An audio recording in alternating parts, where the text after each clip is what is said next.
Selamat pagi saudara, kembali berjumpa di Kompas Bisnis Sapa Indonesia Pagi. Saya Paskali Siswari. Saudara, Bursa Efek Indonesia terus mensosialisasikan investasi lewat produk pasar modal syariah. Pagi ini kita akan langsung berbincang dengan Kepala Divisi Pasar Modal Syariah Bursa Efek Indonesia, Irwan Abdallah. Pak Irwan, halo, selamat pagi Pak. Selamat pagi Pak Paskal, gimana kabarnya? Baik, ini mungkin kita harus kasih gambaran dulu Pak ke para investor dan mungkin calon investor yang tertarik. Sebenarnya bedanya pasar modal syariah dengan yang umum ini apa sih Pak? Beda yang paling utama adalah syariahnya. Jadi kalau kita pasar modal syariah, kita bicara semua kegiatan di pasar modal yang saat ini kita ketahui, yang saat ini kita lakukan, tetapi ada rambu-rambu tambahan yaitu prinsip syariah.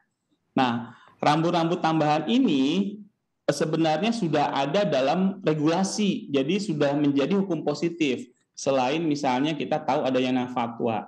Nah, itulah pembeda utama. Dalam prakteknya, impact-nya adalah misalnya begini, kalau saya beli saham konvensional, kalau investor syariah, maka kita harus cek sahamnya syariah atau tidak, kayak gitu. Kalau kita melakukan sistem transaksi saham, kita harus cek sistemnya syariah atau tidak. Sesimpel itu sebenarnya. Ini tapi kinerjanya apakah sudah lumayan baik Pak untuk pasar modal syariah sekarang? Jadi namanya investasi kan ya Mbak, harus selalu tujuannya untung. Kalau anak sekarang bilang cuan gitu kan. Iya. Demikian di syariah, sehingga kalau kita bicara investasi syariah, maka targetnya harus untung. Nah, alhamdulillahnya kinerja pasar modal syariah kita luar biasa. Tahun 2022 kemarin, itu indeks syariah kita 15,2 returnnya, itu mengalahkan IHSG, bahkan terbaik di indeks syariah dunia lainnya. Jadi secara kinerja udah luar biasa pokoknya Mbak. Itu dibanding negara lain kita nomor 1 Pak. Betul. Bandingannya dengan indeks saham syariah negara lain. Misalnya, yang paling terkenal deh, Dow Jones Islamic Market Index gitu. Itu kan rujukan internasional. Tahun kemarin itu dia negatif 30%. Kita positif 15,2%. Dibandingkan dengan indeks saham syariah negara tetangga kita, Malaysia, mereka dua-duanya negatif. Yang satu negatif 8%, yang satu negatif 10%, kita positif 15,2%. Jadi jangan ragu, kita bicara investasi yang sesuai syariah dan ada cuan di situ, ada untung gitu. Ini berarti kalau kinerjanya sebagus itu Pak, apalagi dibandingkan dengan negara-negara lain indeks syariahnya, apakah jumlah investor syariahnya juga terus bertambah tiap tahun? Sekarang ada berapa Pak jumlahnya? Per akhir tahun kemarin, Desember 2022, investor syariah, saham syariah khususnya ya Mbak, 117.942. Oke. Dan growth-nya dalam 10 tahun terakhir itu adalah 22.891%. Growth dalam 10 tahun. Jadi luar biasa growth-nya kita ini. Itu angka 117.000 kalau dibandingkan dengan jumlah total investor sekarang, perbandingannya berapa banyak Pak? Memang kalau dibandingkan dengan total investor kita masih kecil, 2,7% kalau tidak salah market share syariah kita, investor saham syariah kita terhadap total investor saham secara keseluruhan. Justru itu peluangnya, gitu kan? Market kita kan luar biasa gitu ya Mbak. Tapi ini kalau tadi kan Pak Irwan cerita sebenarnya indeksnya sudah bagus gitu kinerjanya. Tapi kalau dilihat secara jumlah investor memang masih harus terus dikejar jika dibandingkan dengan jumlah investor secara umum. Ini artinya kalau melihat indeksnya bisa kinerjanya baik gitu, apa sebenarnya faktornya Pak?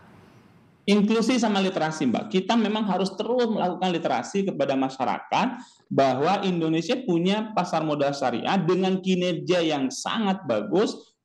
Dan kemudian juga kita mendapat penghargaan yang luar biasa 4 tahun berturut-turut sebagai the best Islamic Capital Market dari GIFA, dari International Award gitu ya. Nah, tapi kita belum optimal memang melakukan literasi inklusi ke masyarakat, sehingga masih sedikit awareness masyarakat terhadap investasi syariah di pasar modal. Ini apa sih Pak sebenarnya hambatannya, terutama untuk literasi dan sosialisasi ini? Jadi kalau kita bicara tentang tantangan lah, saya lebih senangnya bilang tantangan nih, Mbak Batan. Kita bicara tentang satu, tingkat literasi kita luar biasa kecil lah. Kemarin yang diterbitkan oleh OJK pun terbukti datanya sangat kecil. Teknologi kita harus kita akui kalau bicara teknologi di industri keuangan syariah, bukan hanya pasar modal syariah ya Mbak, di industri keuangan syariah kita masih tertinggal. Salah satu paling signifikan dalam pasar modal syariah itu adalah pembukaan rekening yang simplifikasi. Kalau di konvensional itu sudah banyak pembukaan rekening yang bisa secara full online di bawah 1 jam. Kalau kita tahun kemarin itu belum ada. Jadi itu satu tantangan kita tentang teknologi. Kemudian ekosistem. Ekosistem kita memang belum selengkap selengkap konvensional. Jadi itu sehingga kita kalau kita mau mendorong infrastruktur misalnya agar lengkap gitu perlu effort lebih karena kan bicara bisnis ya nggak? Oke. Aku pasar masih belum melihat itu, masih banyak belum melihat mau terjun ke sana sebagai sebuah bisnis gitu. Nah, hal yang lain Mbak, ini adalah klasik tapi memang fakta. Karena teknologi kita lemah, padahal kita bicara cakupan area Indonesia yang sangat luas ini, sehingga yaitu kita jor-joran gitu untuk ngos-ngosan untuk ngejar. Tapi itu tantangan kita. Jadi Ini kalau bicara soal literasi juga Pak, selain syariah yang terus kita kembangkan dan dorong, ada juga peran perempuan dalam pasar modal begitu. Nah ini apakah juga kendala yang sama terjadi di peningkatan peran perempuan selain tadi industri syariah yang sedang didorong Pak?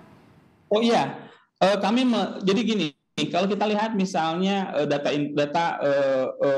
hasil survei tingkat literasi dan inklusi gitu ya, ada fakta menarik. Kalau kita lihat inklusi, literasi, sebenarnya sok-sok lah antara pengetahuan tingkat inklusi literasi perempuan dengan laki-laki. Kalau kita bandingkan juga data dengan data BPS, hasil demografi kita, populasi kita itu juga antara jumlah perempuan dan wanita sok-sok nggak banyak. Tetapi investor kita wanita itu masih di bawah 50%. Jadi itu PR kita. Itu sebenarnya misalnya minggu kemarin kita melaksanakan sebuah event yang disebut Her Share. Gitu. Jadi kita mendorong para wanita ini, ibu-ibu muda, anak-anak mahasiswi, ibu-ibu yang rumah tangga, pegawai wanita untuk melek investasi dan terus melakukan investasi di syariah. Jadi ini penting karena biasanya perempuan yang jadi menteri keuangan ya Pak di rumah tangga, jadi bisa masukin investasinya dalam pasar modal juga semakin bertambah. Pak Irwan, terima kasih pagi ini sudah berbincang di Kompas Bisnis. Sampai ketemu lagi Pak, sehat selalu. Terima kasih, selamat pagi Mbak. Selamat pagi.